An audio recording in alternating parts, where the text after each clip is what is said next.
Gurizada, tudo bom com vocês? Eu espero que sim. Aqui é o Caleb do Pet Me Ajuda e hoje nós estamos aqui para conversarmos sobre substituição nucleofílica de primeira ordem, ou SN1.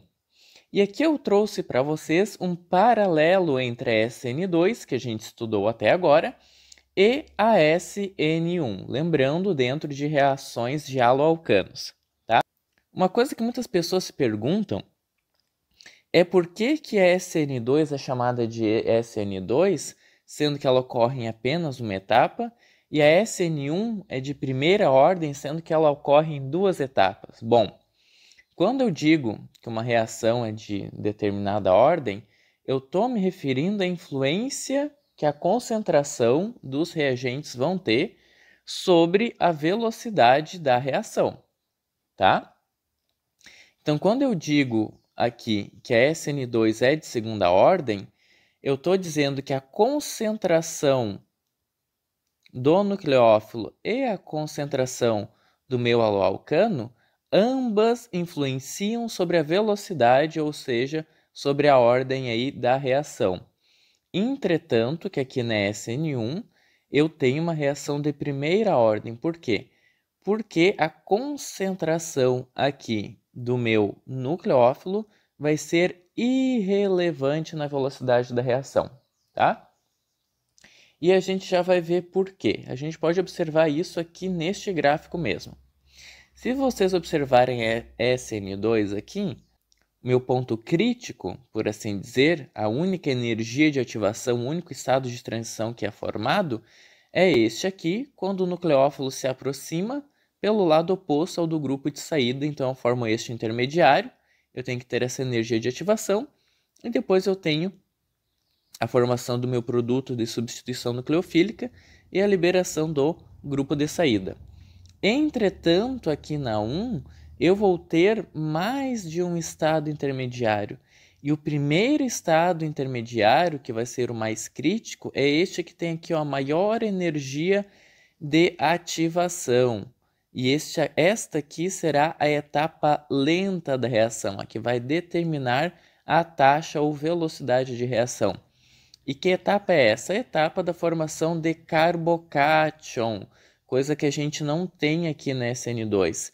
Se vocês observarem as cargas aqui na SN2, eu vou ter uma distribuição, uma deslocalização das cargas negativas aqui neste intermediário, ao passo aqui que na SN1 eu tenho a separação da carga positiva com a da carga negativa e o rompimento desta ligação aqui para a formação do carbocátion.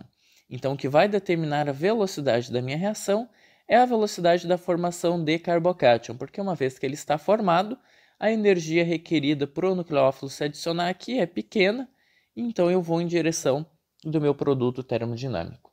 Tá legal? E aqui, como exemplo, eu trouxe para vocês exatamente a hidrólise do brometo de terbutilo. E como vocês podem observar aqui, a etapa lenta, a etapa que requer maior energia de ativação e, portanto, a etapa determinante, é exatamente a dissociação aqui do aleto para formar o carbocátion. Então, eu tenho a saída do aleto e tenho a formação do carbocátion. Vocês observam que o equilíbrio está deslocado aqui da direita para a esquerda, mas a reação que eu quero ocorre da esquerda para a direita. Então, esta é a etapa lenta, a etapa determinante da reação, como vocês conseguem observar.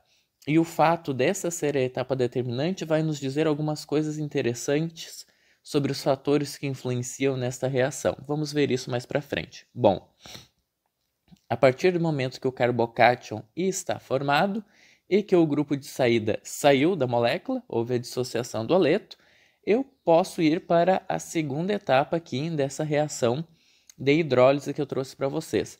Eu trouxe a hidrólise como exemplo porque a maioria das reações aqui SN1 serão do tipo de solvólise, onde o meu solvente está reagindo com aquela molécula, tá? E elas serão desse tipo. É interessante notar, como eu falei, que a concentração do nucleófilo não influencia. Então, eu posso ter uma concentração muito grande, usar ele como solvente ou usar dentro de outro solvente não vai fazer a menor diferença. Tá legal? Bom, então aqui, como vocês podem observar, eu tenho a adição do meu nucleófilo, aqui no caso o meu próprio solvente, a água, que ataca aqui o carbocátion. Isso aqui está acontecendo em 2 etapas, o que vocês viram anteriormente, mais essa etapa seria a única em uma SN2. Então eu tenho um ataque aqui ao meu carbocátion e eu tenho a formação dessa espécie aqui, que nesta reação específica é mais um intermediário aqui. Como vocês podem observar, ele é um íon, é uma espécie de cátion aqui. E se vocês pararem para pensar, ele tem um caráter ácido aqui, porque eu tenho esse oxigênio com a carga positiva, ele está ligado a 2 hidrogênios, então eu tenho a tendência do rompimento de uma dessas ligações aqui, a liberação de um próton no meio, e que o par de elétrons aqui dessa ligação retorne para o oxigênio. Essa aqui é uma etapa rápida, como vocês podem observar. E a nossa última etapa será então a desprotonação, onde eu posso considerar que o próprio nucleófilo ou então o grupo de saída liberado na primeira etapa, mas geralmente eu considero o próprio nucleófilo, atacando aqui este próton, arrancando ele daqui e devolvendo o par de elétrons para o oxigênio. Então eu tenho a formação do meu produto de interesse aqui, como vocês podem ver. Eu posso chamar isso aqui de terbutanol. Posso, aqui ele usou a nomenclatura mais formal, 2-metil-2-propanol. E a formação aí, liberação do meio de ácido no meio aqui, com a formação do íon hidrônio. Tá legal?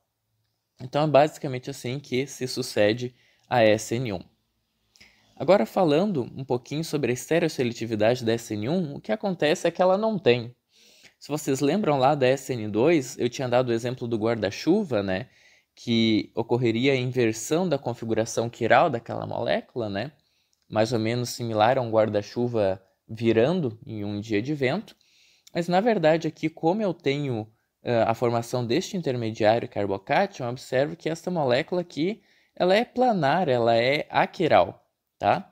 E como o grupo de saída já se afastou daqui, o meu nucleófilo pode atacar tanto de um lado quanto de outro para manter ou a configuração original, como vocês observam aqui, ou então, de fato, inverter a configuração, mas a chance das duas se formarem é exatamente igual. Tá legal, gente? Então, quanto a isso, substituição nucleofílica de primeira ordem não apresenta estereoseletividade e o que eu formo é uma mistura racêmica aqui, no caso de compostos aqui com isomeria ótica. Tá certo, gente? Geralmente na mesma proporção. Bom, dando continuidade, nós vamos falar um pouquinho sobre os fatores que influenciam uma substituição nucleofílica de primeira ordem. E aqui vocês podem observar uma coisa que eu quero que vocês retomem agora, que eu tinha dito que lá na primeira etapa, que é a etapa lenta, que é a etapa determinante, o fato do meu grupo de saída se dissociar completamente da minha molécula iria influenciar, iria ter peso sobre os fatores que influenciam esta reação, lembram disso? Pois bem, aqui isso fica bem evidente. Por quê? Se vocês observarem aqui na primeira reação, eu estou utilizando um solvente bastante polar, só estou utilizando água. E na segunda reação, eu utilizei um solvente menos polar aqui, utilizei acetona. E se vocês observarem a velocidade de reação, a razão aqui entre as duas velocidades é de 400 mil, não sei se isso aqui é uma vírgula, mas enfim, 400 mil para 1. O que quer dizer que esta reação aqui foi muito mais rápida. Agora, por que isso acontece?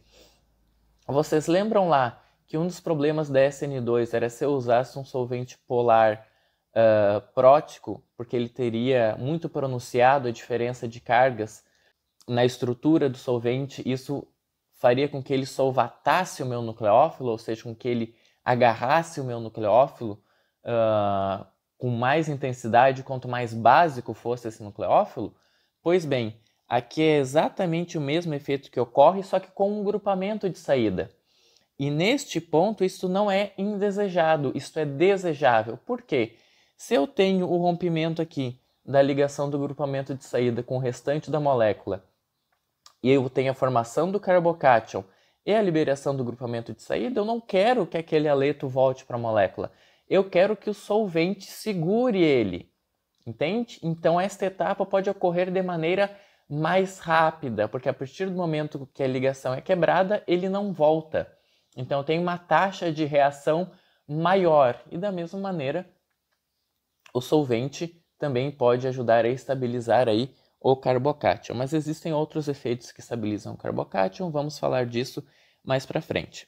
Bom, e aqui, como vocês podem observar, eu trouxe para vocês também este exemplo. Ele está considerando o grupamento R como um grupamento alquila terciário, tá? Um carbocátion terciário vai ser formado aqui, e ele demonstra que quanto menos básico, na verdade, for o grupamento de saída, quanto mais estável for esse grupamento de saída, maior será a velocidade da reação, o que faz bastante sentido, pois se ele é mais estável, se ele é menos básico, então eu vou ter uma tendência menor de que ele tenha que retornar, atacar de novo o carbocátion para estabilizar aquela carga negativa que está sobre ele, não é verdade?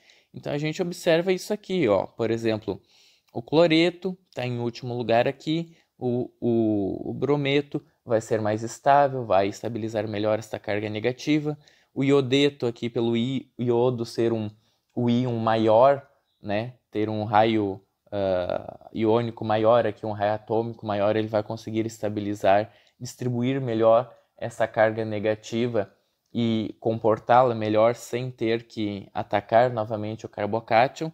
E aqui, essa outra espécie aqui, provavelmente eu tenho uma estrutura de ressonância que vai estabilizar ainda mais a carga negativa daquele grupo de saída. Então, quanto mais estável for o grupo de saída, maior é a velocidade aqui de reação, maior é a taxa de reação. Tá legal? E também teremos a influência da estabilidade dos carbocátions, como vocês podem observar aqui. E aí a gente vai para aquela parte que é quase uma decoreba, né? Que carbocátions terciários são mais estáveis que secundários, que são mais estáveis que primários e que são mais estáveis que metílicos, tá? E de fato, eles são mais estáveis. Agora, isso não pode ser decoreba, a gente tem que entender por que eles são mais estáveis. E uma boa explicação, se nós observarmos aqui, é que estes grupamentos alquila serão doadores de densidade eletrônica para o carbono do carbocátion, aqui propriamente dito, o carbono que está com a carga positiva, enquanto que os hidrogênios não farão isso. Agora, essa é uma boa explicação, mas vamos olhar mais a fundo aqui na ilustração como é que isso ocorre. Bom, aqui na letra A, eu tenho um cátion metílico aqui, este orbital P do carbono está vazio. E se vocês observarem, estas ligações aqui com o hidrogênio não doam densidade eletrônica aqui para este orbital P para estabilizá-lo. Agora, se eu observo aqui um carbocátion terciário, eu observo o efeito de hiperconjugação aqui sobre o carbocátion. E isso é muito interessante, porque eu tenho esses outros orbitais aqui dos carbonos vizinhos que estão próximos e que estão ligados ao hidrogênio, e como eles não estão exatamente paralelos, mas estão relativamente paralelos, vamos dizer assim, eles podem se aproximar deste orbital P aqui que está com a carga positiva e realizar uma hiperconjugação sobre este orbital, ajudando a estabilizá-lo, porque esta ligação tem elétrons, os elétrons vão ter carga negativa, este orbital P está vazio com carga positiva, então essa aproximação ajuda a estabilizar esta carga positiva, tá legal? Então, quanto mais substituintes alquílicos ou doadores de densidade eletrônica este carbocátion tiver, mais estável ele vai ser e, portanto, maior será a velocidade da reação, porque ele vai ter uma tendência menor a se deixar capturar pelo grupo de saída, pelo haleto que foi liberado na primeira etapa da reação. Tá legal, gente? E agora, apenas para finalizar, vamos fazer uma pequena comparação aqui entre as reações SN1 e SN2, considerando o grupamento R alquílico aqui da minha molécula de haloalcano.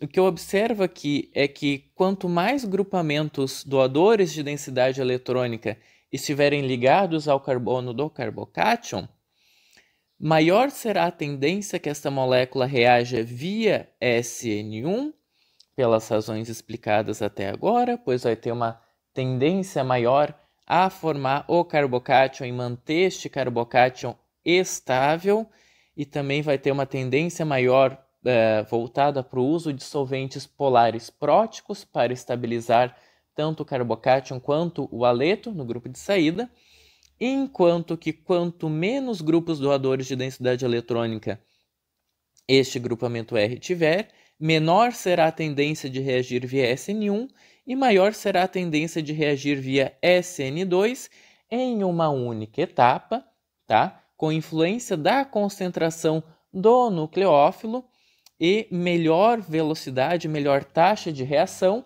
quando eu estiver utilizando solventes polares apróticos para que eles não solvatem, não imobilizem o nucleófilo. Tá legal, gente?